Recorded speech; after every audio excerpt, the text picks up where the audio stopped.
Hello everyone, DK tutorial of mathematics में आपका बहुत बहुत स्वागत है।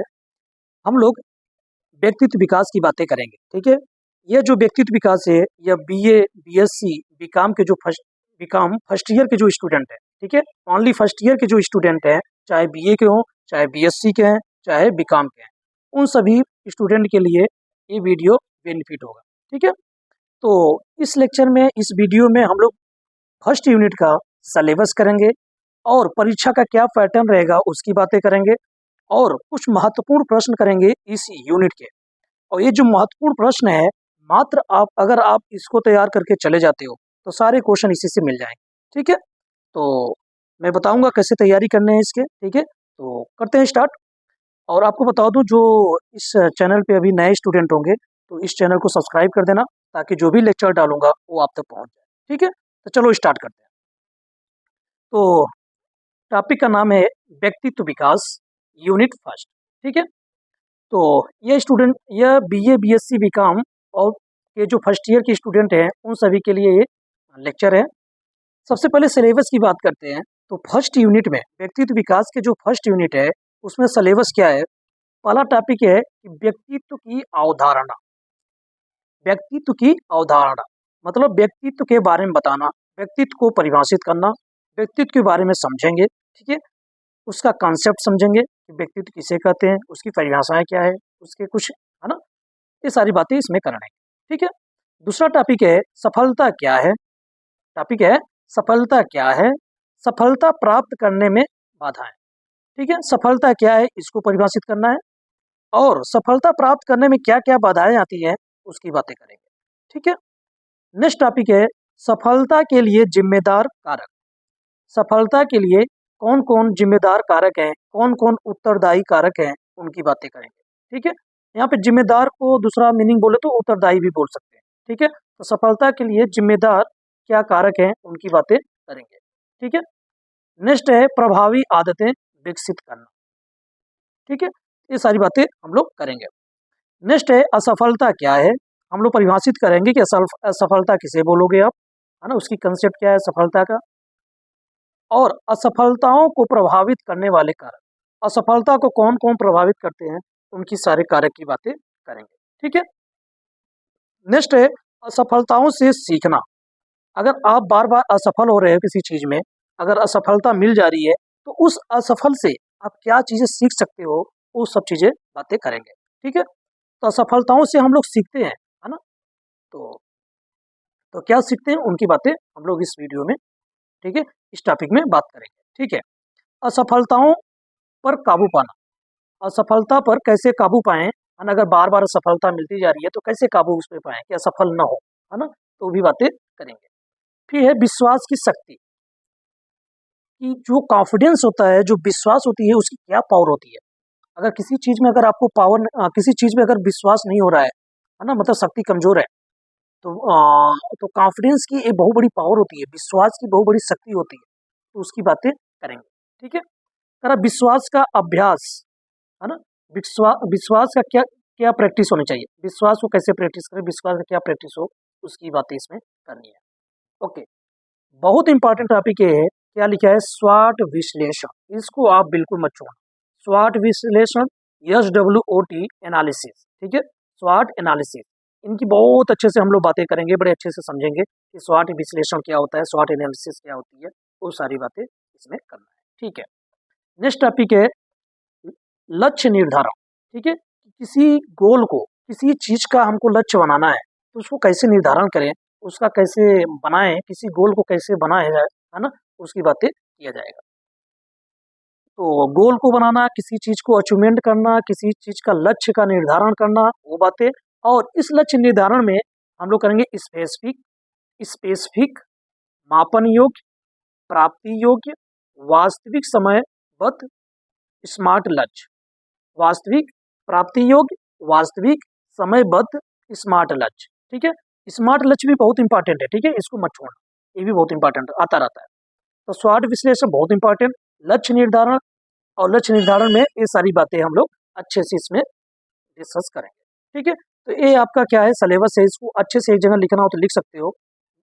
ये सब सिलेबस में हमको फर्स्ट यूनिट में करना है अच्छे से। ठीक है,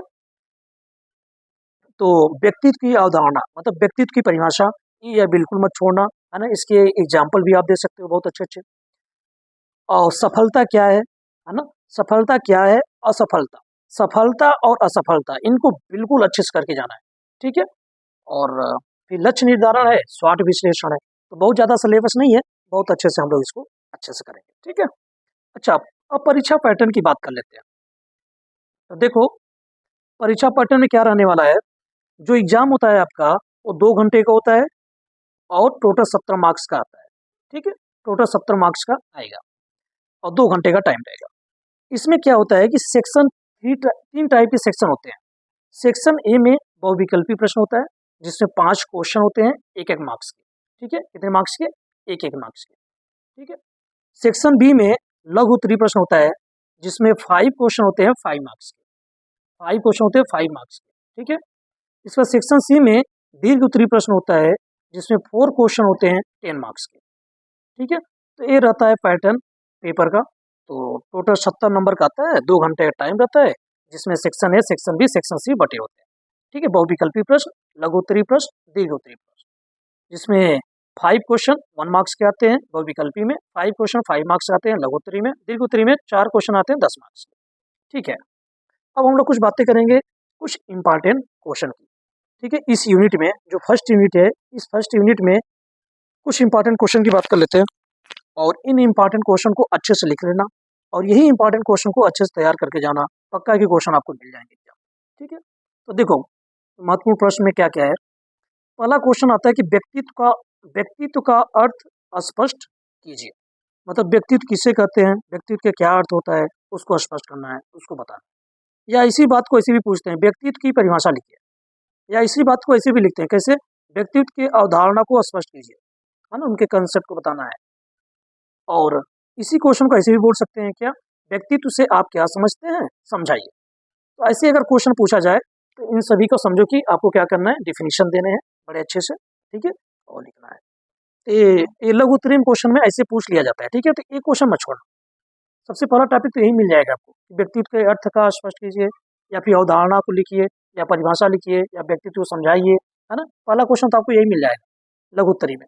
इनको मत छोड़िएगा, बड़े अच्छे से कर लीजिएगा। हम कराएंगे नेक्स्ट वीडियो में इन सारे क्वेश्चन का सॉल्यूशन कराएंगे, ठीक है। तो आपको टेंशन लेने की बात नहीं है, बट अभी समझो इनको क्वेश्चन को और लिख लो कहीं अच्छे से।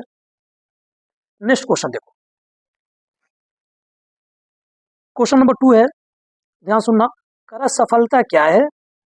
आपसे पूछा जाए शॉर्ट में अगर लघु उत्तरीय में कि सफलता क्या है, इसको परिभाषित कीजिए। या फिर इसी प्रकार से इसे पूछे, सफलता को परिभाषित कीजिए। तो दोनों बातें सेम है, ठीक है। तो अगर लघु उत्तरीय में है इसको अच्छे से करिएगा, ठीक है। इनका सॉल्यूशन हम करेंगे नेक्स्ट वीडियो में। अभी आप क्वेश्चन मात्र देखो। क्वेश्चन नंबर 3 है, सफलता के जिम्मेदार या सफलता के उत्तरदायी। चाहे जिम्मेदार बोले चाहे उत्तरदायी बोले, दोनों बातें एक है। तो सफलता के उत्तरदायी कारकों को वर्णन कीजिए। मतलब सफलता पाने के लिए क्या जिम्मेदार कारक होते हैं, उनकी बातों को लिखना है, ठीक है। तो ये भी पूछा जाता है। और क्वेश्चन नंबर 4 है, सफलता प्राप्त करने में आने वाली बाधाओं का संक्षिप्त वर्णन कीजिए। मतलब सफलता प्राप्त करना है तो सफलता प्राप्त करने में तो बाधाएं तो आती हैं, बहुत सारी बाधाएं आती हैं, तो उन बाधाओं को बताना है, उनको संक्षिप्त में मतलब छोटे में उसको लिखना है, ठीक है। तो एक क्वेश्चन सफलता के रिलेटेड, एक क्वेश्चन, 2 क्वेश्चन, 3 क्वेश्चन, ये तीनों क्वेश्चन जो है बहुत इंपॉर्टेंट है, सफलता के रिलेटेड पूछे जा सकते हैं, ठीक है, और पूछे जाते भी हैं, ठीक है। ध्यान से करो इसको। अब अगर इनको तीनों को मिला दें, क्वेश्चन नंबर 2, 3, 4, तो क्वेश्चन नंबर 5 तैयार होता है। कैसे कैसे तैयार होता है देखो। तो सफलता क्या है और सफलता प्राप्त करने के लिए कारकों की व्याख्या कीजिए। सफलता क्या है, सफलता प्राप्त करने के कारकों की व्याख्या कीजिए। और नेक्स्ट क्वेश्चन, सफलता प्राप्त करने में आने वाली बाधाओं का भी वर्णन कीजिए। तो जो 2, 3, 4 क्वेश्चन था उनको मिला दोगे तो क्वेश्चन नंबर 5 तैयार हो जाएगा। तो ये क्वेश्चन नंबर 1 और 2 और ये 3, क्वेश्चन नंबर 2, 3, 4 और 5, ये क्वेश्चन तीनों लगभग सफलता के रिलेटेड है। यही सफलता के रिलेटेड क्वेश्चन आते हैं। सफलता के रिलेटेड क्वेश्चन आता है, सफलता क्या है, सफलता को परिभाषित कीजिए, सफलता के जिम्मेदार कारकों का वर्णन कीजिए, सफलता प्राप्त करने में आने वाली बाधाओं का वर्णन कीजिए। ये 3 क्वेश्चन सफलता के रिलेटेड पूछे जाते हैं, ठीक है। इनको अच्छे से हम लोग करेंगे। अब क्वेश्चन नंबर 6 देखो। करा असफलता क्या होती है? सफलता तो हो गई, अब असफलता वाली बात आ जाएगी। तो सेम जैसे सफलता होती है उसी प्रकार से असफलता में हम लोग पढ़ेंगे। तो असफलता क्या होती है? असफलता से सीखी जाने वाली बातों को समझाइए। देखो असफलता क्या होती है ये बताना है, और असफलता से हम लोग क्या सीख सकते हैं वो भी हमको बताना है ना। असफलता से हम लोग बहुत कुछ सीख सकते हैं। ऐसा नहीं कि असफल है हो जा रहे हैं तो हम लोग बहुत खराब है, नहीं। असफल होने का मतलब बहुत कुछ चीजें सीखी जा सकती है, तो उनको बताना है। ठीक है। क्वेश्चन नंबर 7 क्या है? असफलताओं को प्रभावित करने वाले कारकों की विवेचना कीजिए। असफलताओं को प्रभावित करने वाले क्या कारक हैं, मतलब असफलताओं को प्रभावित करते हैं जो कारक हैं उनको विवेचना करना है, उनको बताना है। ठीक है। तो असफलता के रिलेटेड क्वेश्चन आते हैं। क्या क्या आते हैं? असफलता पूछ सकता है कि असफलता क्या होती है, इनको समझाइए। या पूछ सकता है कि असफलता से सीखी जाने वाली बातों को बताइए, समझाइए। या फिर पूछा जा सकता है कि असफलताओं को प्रभावित करने वाले कारकों की विवेचना कीजिए, उनको बताइए। ठीक है। ये असफलता के रिलेटेड क्वेश्चन आते हैं। तो सफलता और असफलता इनको बिल्कुल नहीं छोड़ेंगे, हम लोग बहुत अच्छे से पढ़ लेंगे। अब जो भी सफलता असफलता के रिलेटेड आएगा उसमें लिख डालेंगे। ठीक है। तो ऐसे किया करो, सफलता के रिलेटेड सब कुछ पढ़ लो और सफलता के रिलेटेड जो भी क्वेश्चन आएगा उसमें हम लोग अच्छे से लिख डालेंगे। ठीक है। जो भी क्वेश्चन आएगा उसके रिलेटेड। अब क्वेश्चन नंबर 8 की बात करते हैं। हमने बोला ना बहुत इंपॉर्टेंट है क्वेश्चन नंबर 8। इस क्वेश्चन को नहीं छोड़ना है, क्वेश्चन नंबर 8 को। ये क्या करा है कि स्वाट स्वाट SWOT स्वाट विश्लेषण को विस्तार से समझाना है। SWOT क्या है, इसका फुल फॉर्म क्या होता है, इसका पूरा नाम क्या होता है, ये हम बताएंगे अच्छे से। बट अभी क्वेश्चन को देखो। स्वाट को स्वाट विश्लेषण जो होता है ना, इसको विस्तार से समझाना है, बहुत अच्छे से समझाना है। ये क्वेश्चन आ सकता है, वो भी लॉन्ग में आ सकता है 10 नंबर में। ठीक है। ये सारे क्वेश्चन जो मैंने इधर लिखा हूँ 5 से लेकर के 12 तक जो क्वेश्चन लिखा हूँ मैं, ये लॉन्ग में आ सकते हैं। तो देखो अच्छे से। क्वेश्चन है कि स्वाट को विस्तार से समझाना है। या फिर इसी क्वेश्चन को ऐसे पूछ सकता है, स्वाट विश्लेषण पर एक निबंध लिखिए। SWOT विश्लेषण पर क्या लिखिए? एक निबंध लिखिए। निबंध लिखने मतलब एक विस्तार में अच्छे से उसको लिख देना है। बढ़िया। ठीक है। तो इसकी बातें हम लोग करेंगे अच्छे से क्वेश्चन नंबर 8 की। तो अभी क्वेश्चन नंबर 9 देखते हैं। क्वेश्चन नंबर 9 क्या है? विश्वास की शक्ति को समझाइए। मैंने बोला ना कि जो कॉन्फिडेंस होता है वो बहुत बड़ी पावर होती है, तो बहुत बड़ी शक्ति होती है। तो उसको समझाना है कि विश्वास कैसी शक्ति है ना। अब विश्वास को बढ़ाने वाले तत्वों की व्याख्या कीजिए। मतलब विश्वास को, कॉन्फिडेंस को हम लोग कैसे बढ़ा सकते हैं, कॉन्फिडेंस लेवल कैसे बढ़ा सकते हैं, उनके एलिमेंट क्या क्या होते हैं, उनके तत्व क्या क्या होते हैं, उनकी व्याख्या करना है। तो विश्वास की शक्ति को समझाना है। विश्वास को बढ़ाने के लिए वो कौन कौन सी चीजें हैं उनको अच्छे से व्याख्या करना है। ठीक है। क्वेश्चन नंबर 10 देखो। करा कि विश्वास विश्वास की शक्ति क्या है। या तो एक क्वेश्चन पूछे कि विश्वास की शक्ति को समझाइए, या विश्वास की शक्ति क्या है। दोनों बातें सेम है, या तो समझाइए या तो क्या है ये पूछे, दोनों बातें सेम है। और करा विश्वास का अभ्यास किस प्रकार किया जाता है। मतलब विश्वास, कॉन्फिडेंस का अभ्यास, प्रैक्टिस किस प्रकार से हम लोग करेंगे, किस प्रकार से किया जाता है, वो बात को बताना है। तो विश्वास किस प्रकार से बढ़ाएंगे, तो क्वेश्चन विश्वास के रिलेटेड है। विश्वास के रिलेटेड अच्छे से तैयार कर लो। तो विश्वास के रिलेटेड जो भी है उसको अच्छे से लिख डालो। बढ़िया। ठीक है। अब देखो क्वेश्चन नंबर 11। इन सब क्वेश्चन का आंसर हम लोग करेंगे। ठीक है। आपको टेंशन लेने की बात नहीं है। हम लोग नेक्स्ट वीडियो में जितने भी क्वेश्चन मैं लिखा हूँ ये इंपॉर्टेंट, ठीक है, ये सारे इंपॉर्टेंट क्वेश्चन का हम लोग सॉल्यूशन अच्छे से नेक्स्ट वीडियो में बारी बारी से करेंगे। ठीक है। तो क्वेश्चन नंबर 11 देखो। क्वेश्चन नंबर 11 है कि लक्ष्य की परिभाषा लिखिए। जो गोल होता है, जो मेरा टारगेट होती है किसी भी चीज को पाने के लिए, वो उसको कैसे आप डिफाइन करोगे कि मेरा ये चीज लक्ष्य है, किसको आप लक्ष्य बोलते हो, है ना। तो ये बताना है। अब लक्ष्य निर्धारण की प्रक्रिया का वर्णन कीजिए। लक्ष्य किस प्रकार से निर्धारण किया जाता है, उसे क्या प्रक्रिया है उसको अच्छे से बताना है। ठीक है। तो लक्ष्य की परिभाषा देना है और लक्ष्य निर्धारण की प्रक्रिया का वर्णन करना है। ठीक है। नेक्स्ट है लक्ष्य निर्धारण के आवश्यक तत्व बताइए। लक्ष्य निर्धारण करने के लिए क्या क्या चाहिए, आपको क्या क्या एलिमेंट चाहिए, क्या क्या तत्व चाहिए, ठीक है, वो बताना है। तथा लक्ष्य निर्धारण की प्रक्रिया को समझाइए। ठीक है। तो क्वेश्चन लक्ष्य के रिलेटेड ही है। क्या कर रहा है कि लक्ष्य निर्धारण की आवश्यक तत्व बताना है और लक्ष्य निर्धारण की क्या प्रक्रिया होती है उसको भी समझाना है। ठीक है। तो क्वेश्चन है, इसको क्वेश्चन नंबर 11 देख लो अच्छे से। क्या कराना, लक्ष्य की परिभाषा दीजिए, लक्ष्य निर्धारण की प्रक्रिया का वर्णन कीजिए, या लक्ष्य निर्धारण के आवश्यक तत्व बताइए तथा लक्ष्य निर्धारण की प्रक्रिया को समझाइए। ठीक है, ये क्वेश्चन और है, क्वेश्चन नंबर 12। तो देखो क्वेश्चन नंबर 12 क्या है, स्मार्ट, ये बहुत इंपॉर्टेंट है, ध्यान देना, ये बहुत इंपॉर्टेंट, ठीक है, ये इंपॉर्टेंट है।